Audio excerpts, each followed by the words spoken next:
Oh, whoops. So I would call that a task successfully failed when I'm actually trying to get to this particular technique, right? And in fact, this is one of the variations we're going to talk about today on this video.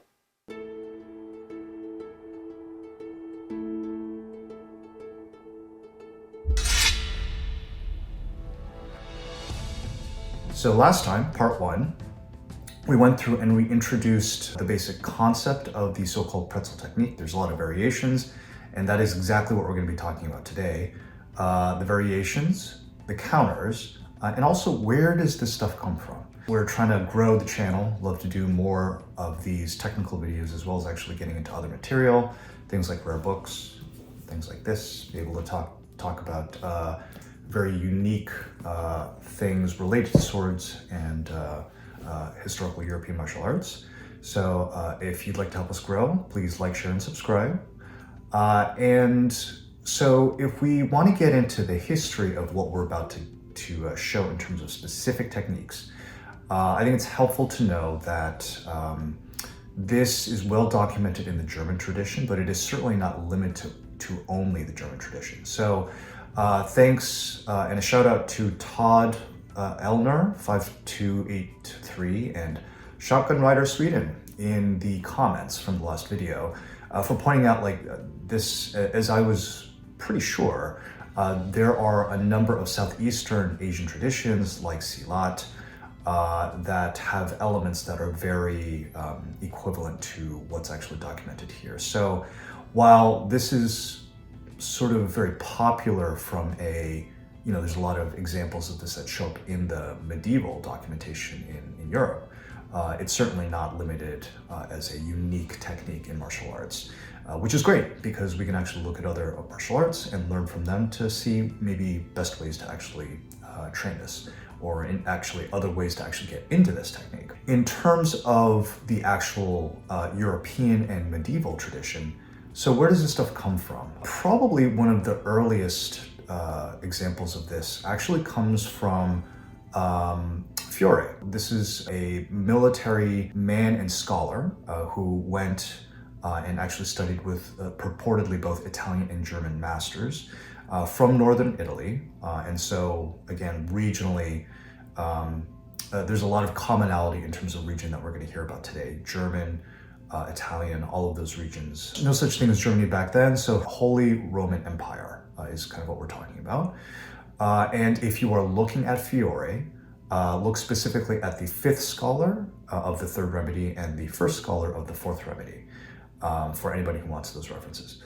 So as far back as 1409, circa 1409, the Italians are already doing something related to this.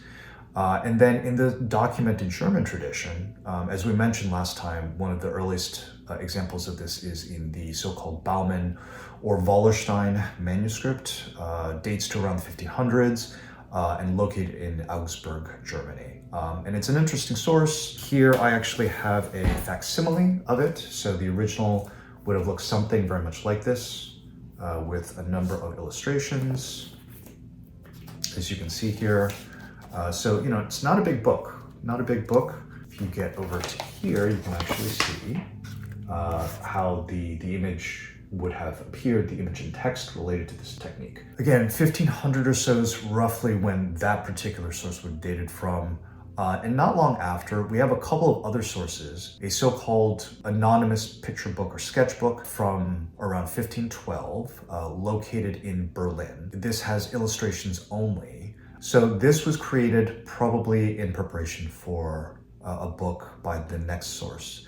So this next source was created by a very famous Renaissance artist known as Albrecht Dürer. So even if you don't do HEMA, in fact, for the majority of the world that doesn't do HEMA, that is a very well-known name. He's done a lot of things from that time period. And one of the lesser known things to most people is that he actually also did a fencing manuscript around the same time as the sketchbook, around 1512. And again, if you'd like to find out more about Dürer and his connection to HEMA, please check out the lecture notes given by one of my friends and colleagues, Brittany St. Leafy, who came out to Iron Gate Exhibition, an event we host in New England every year, and gave a great lecture, and those notes are in the description below.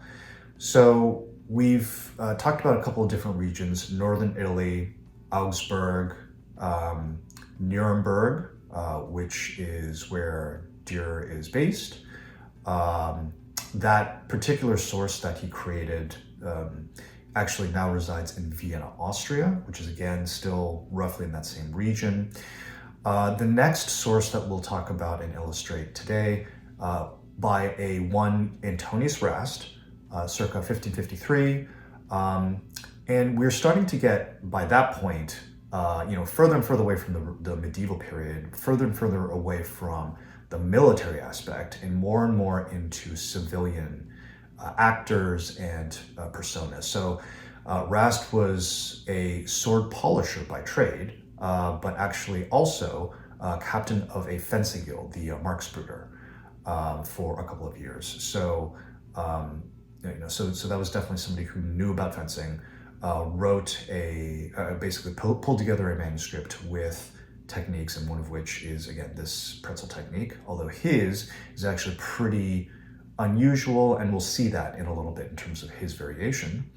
And then finally, we sort of have to close really towards the end of the German documented lineage. One of those last sources is a fellow known as Paul Sector Meyer, Mair. And so he was a civil servant who was sort of like a lifelong fan of the German martial arts practitioner. And, he's on the positive side. He was known for creating three of the most lavish documentation sources, manuscripts on the art, right? So these live. These are each unique, very colorful, literally illustrated, and amazing calligraphy, text and images. One in Vienna, which I've gotten a chance to look at there. It's fantastic, it's huge. 2 tomes. So there's a Vienna, there's one in Munich, and one in Dresden.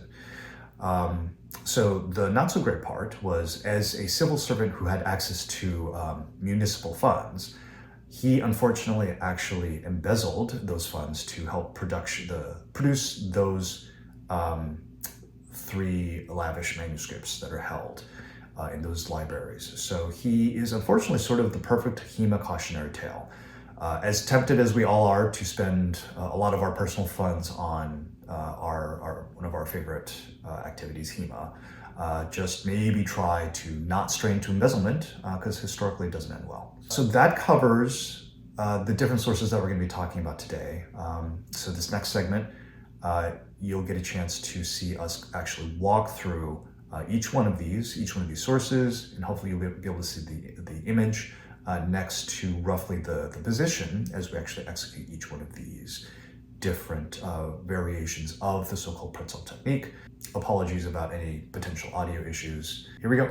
Okay, so we're going to go ahead and actually now sort of carefully go through all of the different variations from the different sources.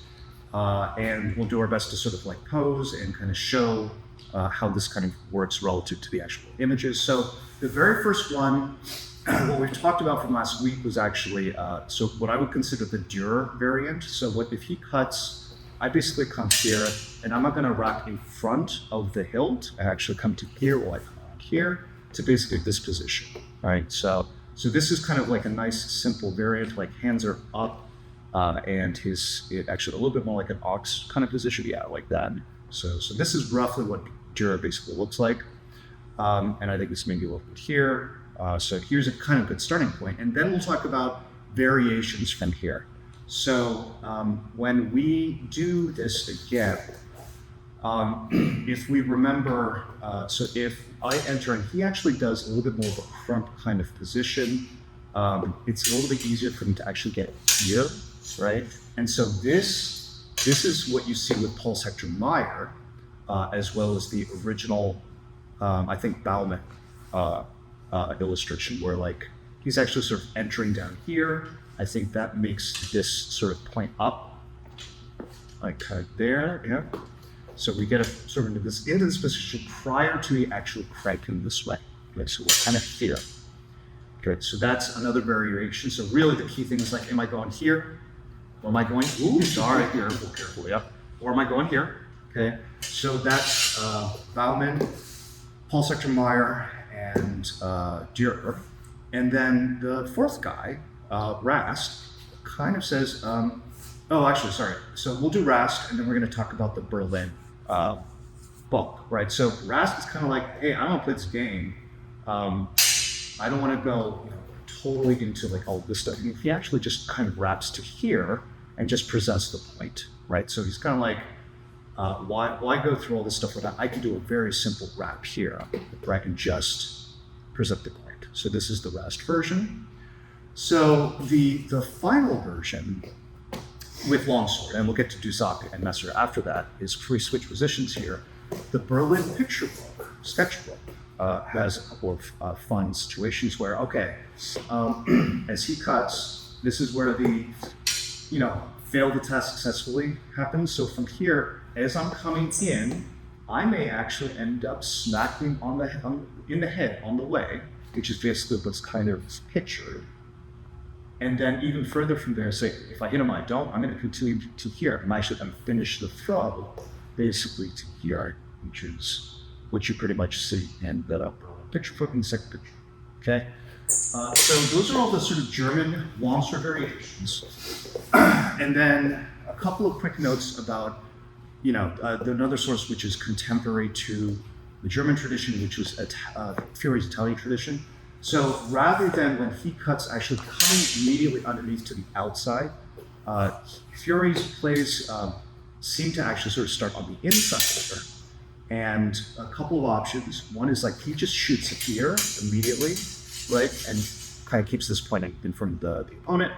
The other possibility that he kind of shows is from here to actually go here and then actually come to the outside, which is then very similar, right? Very similar to the German stuff that we had been talking about. So again, kind of different variations of very similar concepts. Final version. So John, if you would bring over the Dusaks. So how does this work with one-handed stuff? So with this guy, again, same sources. In this case, I think we have a Dürer version, a Paul version, and a Wallerstein version. There is nothing in the Berlin manuscript, I don't think.